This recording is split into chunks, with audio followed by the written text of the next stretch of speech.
এ ক্যাটাগরিতে ছিলেন দুইজন, নাইম শেখ আর লিটন কুমার দাস। আর বি ক্যাটাগরিতে ছিলেন 12 জন, অর্থাৎ এ আর বি ক্যাটাগরি মিলিয়ে টোটাল ক্রিকেটারের সংখ্যা হচ্ছে 14।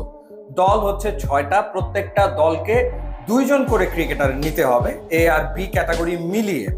তো যেহেতু মুশফিকুর রহিম এবং মাহমুদুল্লাহ রিয়াদ আনসোল্ড থেকে গেছেন এবং নোয়াখালী এক্সপ্রেস তারা আসলে কোন প্লেয়ারকে পারচেস করতে পারেনি, এই কারণে শেষ দিকে বাকি ছিলেন 2জন, মাহিদুল ইসলাম অঙ্কন এবং জাকের আলী অনিক। সেই কারণে বাধ্য হয়ে এই 2জন ক্রিকেটারকে 35 লাখ টাকায় দলভুক্ত করতে হয়েছে নোয়াখালী এক্সপ্রেসে।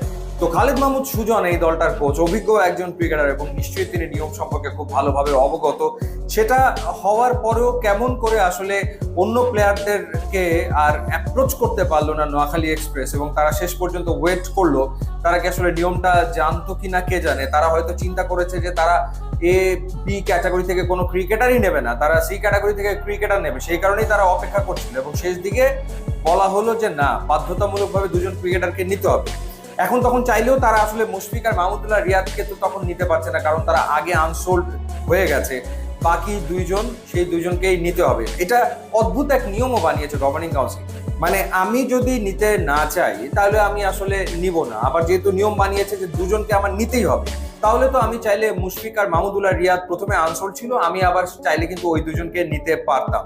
তো নোয়াখালী এক্সপ্রেস সেটাও করেনি, অর্থাৎ মাহমুদুল্লাহ বা মুশফিকের ব্যাপারেও তারা আর আগ্রহ দেখায়নি।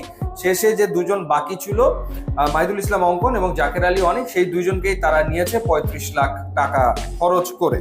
এবং বি ক্যাটাগরির ক্রিকেটাররা কে কোথায় গেল সেটা যদি আপনাদের জানাই, 1,10,00,000 দাম উঠেছে নাইম শেখের, যেটা সত্যিকার অর্থে অবাক হওয়ার মতো সারপ্রাইজিং ছিল। তাকে নিয়ে 3টা দল রীতিমতো টানাটানি করেছে এবং শেষমেশ চট্টগ্রাম রয়্যালস তাকে 1,10,00,000 টাকায় দলভুক্ত করেছে। আর লিটন দাস, মানে নাইম শেখের দাম উঠে গেছে 1,10,00,000, সেই তুলনায় লিটন দাসকে তো রংপুর রাইডার্স কমেই পেয়ে গেল 75 লাখে। লিটন কুমার দাস তিনি রংপুর রাইডার্সে খেলবেন। বাংলাদেশের টি-20 ক্রিকেটের হাইয়েস্ট রান গেটার, সর্বোচ্চ সংখ্যক 50-র মালিক, 16টা 50 তিনি করেছেন। সেই লিটন কুমার দাস 75 লাখে খেলবেন রংপুর রাইডার্সে। শরীফুল ইসলাম তাকে 44 লাখ টাকায় চট্টগ্রাম রয়্যালস দলভুক্ত করেছে, অর্থাৎ নাইম শেখ এবং শরীফুলকে টার্গেট করেছিল চট্টগ্রাম। তাওহিদ হৃদয়কে 92 লাখ টাকায় নিয়েছে রংপুর রাইডার্স। তো সেই ক্ষেত্রে লিটন এবং তাওহিদ হৃদয় রংপুর রাইডার্সে। শামীম পাটোয়ারিকে 56 লাখে ঢাকা ক্যাপিটালস নিয়েছে। পারভেজ হোসেন ইমনকে 35 লাখে নিয়েছে সিলেট টাইটান্স। 65 লাখে তানজিম হাসান সাকিবকে রাজশাহী ওয়ারিয়র্স নিয়েছে। তানজিম হাসান সাকিবকে তারা টার্গেটই করেছিল। 68 লাখে মোহাম্মদ সাইফুদ্দিনকে ঢাকা ক্যাপিটালস দলভুক্ত করেছে। খালেদ আহমেদকে 47 লাখে নিয়েছে সিলেট এবং ইয়াসির আলী রাব্বিকে 44 লাখে নিয়েছে রাজশাহী ওয়ারিয়র্স। তো এই ক্যাটাগরিতে নোয়াখালী ধাক্কা খাওয়ার পর তারা কাভার আপ যেভাবে করার চেষ্টা করেছে, তারা ডিরেক্ট সাইন করিয়েছে সৌম্য সরকার এবং হাসান মাহমুদকে। তাদের দেশি হচ্ছে কুশল পেটিস এবং জনসন চার্লস। এরপরে তারা বাই ডিফল্ট পেয়ে গেছে অঙ্কন এবং জাকের আলী অনিককে।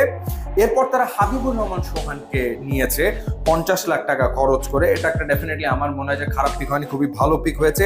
ফাস্ট বোলার মুশফিক হাসানকে তারা নিয়েছে, ফাস্ট বোলার রেজাউর রহমান রাজাকে তারা নিয়েছে এবং শাহাদাত দীপুকে তারা দলভুক্ত করেছে।